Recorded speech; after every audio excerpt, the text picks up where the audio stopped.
Technics SL23 with a helper inside.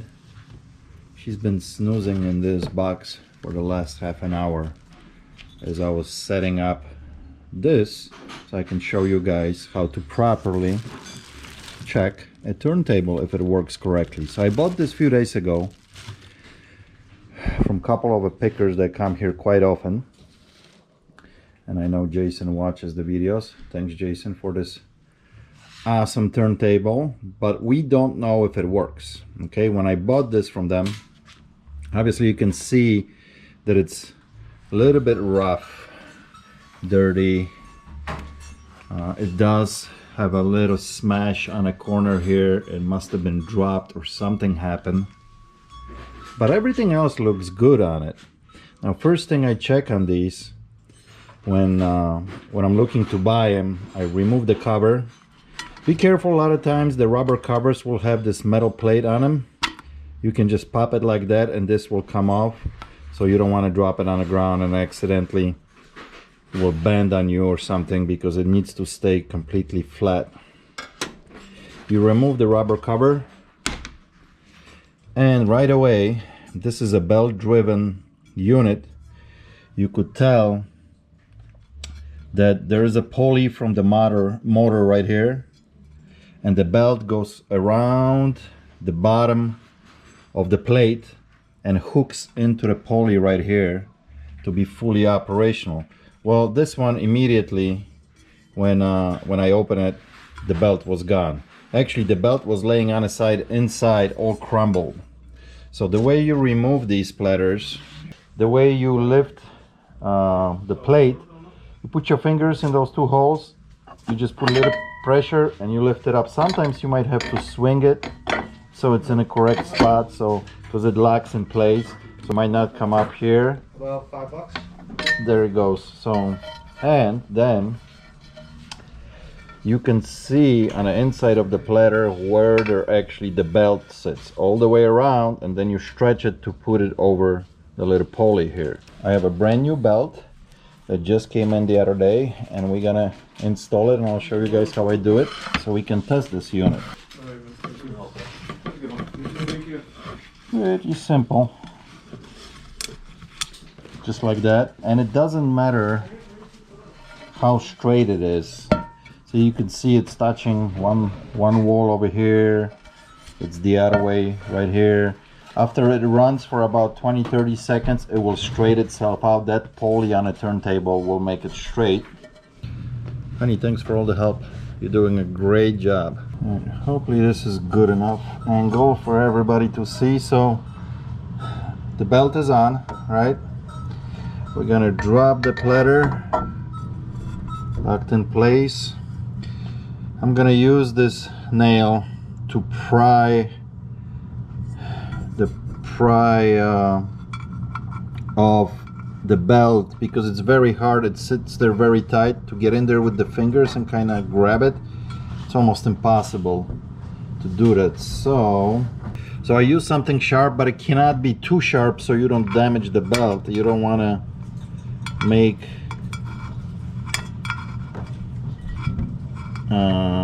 any kind of incision on the belt. So there we go, got it.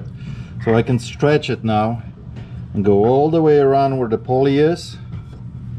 I don't know, can you guys see that? And I'll just drop it over the pulley just like that. Right there, sits right over the pulley, nice and tight. And like I said, as soon as we turn it on, it will level itself out on the platter. So magic moment right now to see if it works. Beautiful. And this is actually a very nice unit. Let me lift this up so we don't damage the cartridge. I got an up and down arm that can control how high I want the arm to sit. If I just push it forward slowly, I want to test if it has an outer reverse of the arm till it gets, like for example, think that this is a LP, see how it caught it and brought it back. and it should shut itself off. That's perfect. That's exactly what we want to do. Now this is actually a better model. Good quality models, you can remove the cartridge extremely easy, especially on Technics. You turn that swivel around and the whole cartridge will come out. This is a Shure cartridge with the blocker up front, which is very nice feature. That way for transportation you can just cover it like that, and then you put it right back in, twist, and it's ready to go. So we're actually gonna raise the arm and we're gonna let it run for about 30 seconds, maybe a minute, so that belt will completely level itself out. And you can already see as you're looking, actually I'm gonna stop it. As I'll turn this around now here, see how it's dead center now? So it leveled itself out already after just, you know, few rounds of spinning. Here's a couple facts that you guys should know. If you see a turntable that has a balancing weight at the end of the tone arm, that tells you right there that this is probably better quality unit than if you see one without it. What this does, it applies a pressure on a needle, how much pressure you want the needle to go down on a record.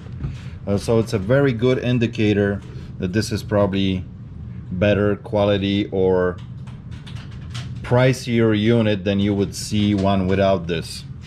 Another good thing is when you have the cables for your plug-in, your left and right channel, besides the cables for audio, you will have another cable that looks like this.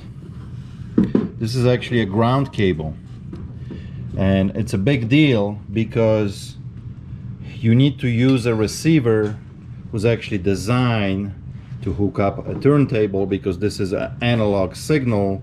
You need a ground cable to prevent any static from your needle.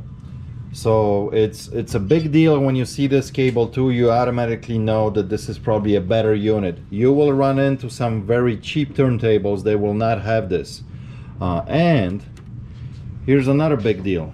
There's a receiver and a receiver that you can test this with, and a lot of people don't notice, and they will test with a newer receiver and they think that turntable won't work because the turntable sends analog signal to the digital receiver that doesn't have an input, and most of the time these newer receivers won't have an option even to hook up the ground cable. So I got two receivers here.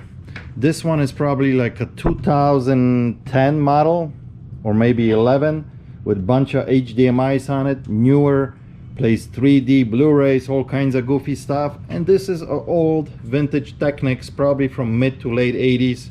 I'm assuming probably 86, 87 model. Come on, Screamer. Why are you screaming? Come on. You should be sleeping, just like your friend. Look at her. Say hello. Hello. There you go. Alright, I got my plugs in, ground is in, unit is on, it says phono right there. Let's grab my testing LP, which is not Bill Cosby. Bill Cosby is a schmuck.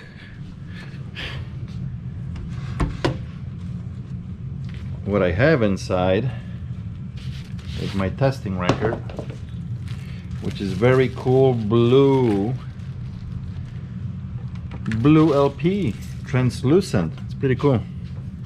Isn't that cool? You can see it right through it. This record is designed specifically for testing only. And let's see if this thing plays.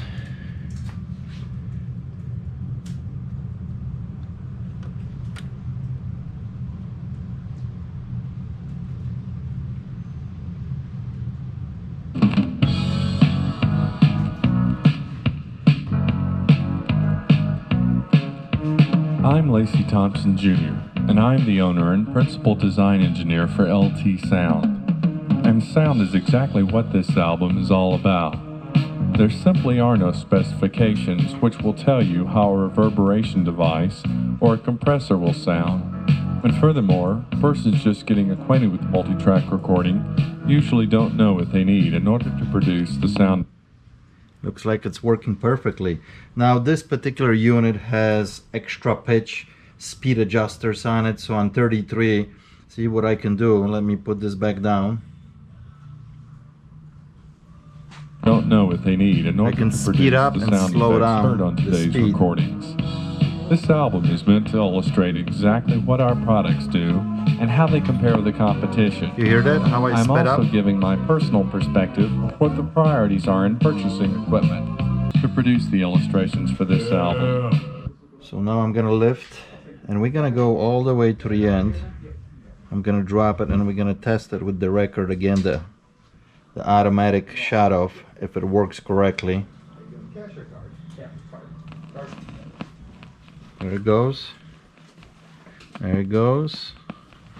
And should be off right there. There it goes. Beautiful. So that mechanism works perfectly. And now it should set itself down just like that and turn off. Perfect. Perfect. Now there's an option to control this balance wheel in the back. If I go, let me lock this in place here. If I go to the left, that puts more pressure on the needle. Most needles, you do not want to run them over 1.5. I usually run all this stuff, especially for testing, just at 1.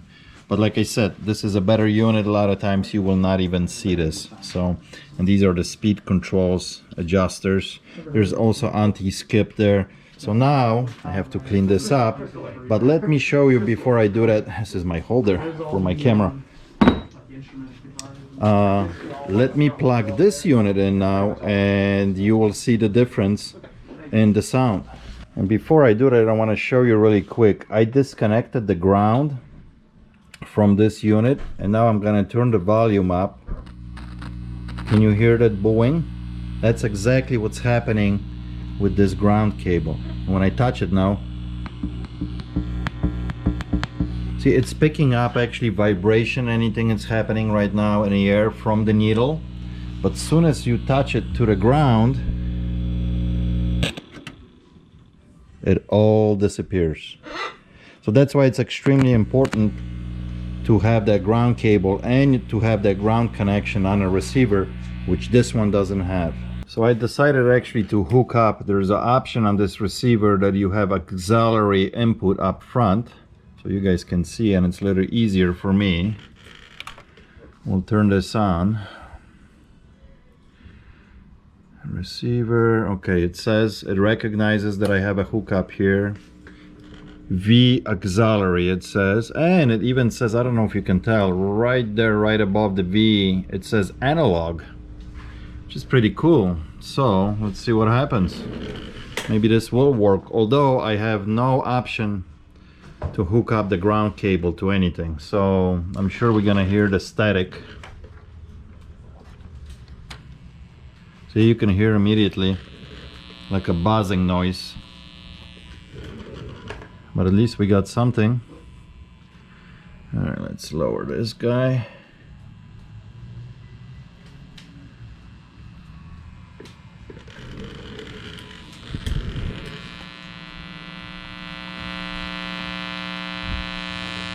I don't know, I got nothing. All I got is a buzzing sound. Huh. It's getting the signal. Oh, actually I can hear something. See what I mean? So this is what happens when the unit is not designed really for analog signal, even though that it says they're analog. This thing is running for sure. We know that for sure it works because we tested on this particular receiver and it runs beautifully, right? As soon as I hook it up here, and a lot of times you might do this and you go, oh my gosh, this turntable is crap, it's garbage, it doesn't work. That's not the case because the receiver is not designed to operate analog signal turntable. So there you go. Extremely important, because a lot of times people will go, oh, garbage, and it's not. All right, and just to see that everything is actually still working, I plug the turntable back to the Technics receiver so we can see if there's any issues.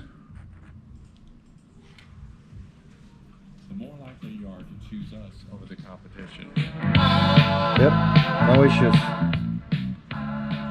No issues. So there you have it, folks.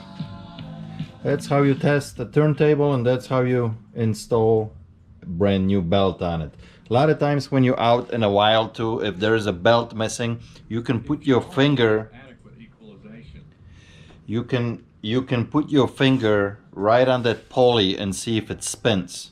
If it spins, that means the motor is still good, and most likely the belt is the only issue. Guys, I hope you enjoyed this little tutorial about how to hook up, test, and replace the belt on a turntable. If you did, give it a thumbs up, and I'll catch you guys on the next one. Cheers.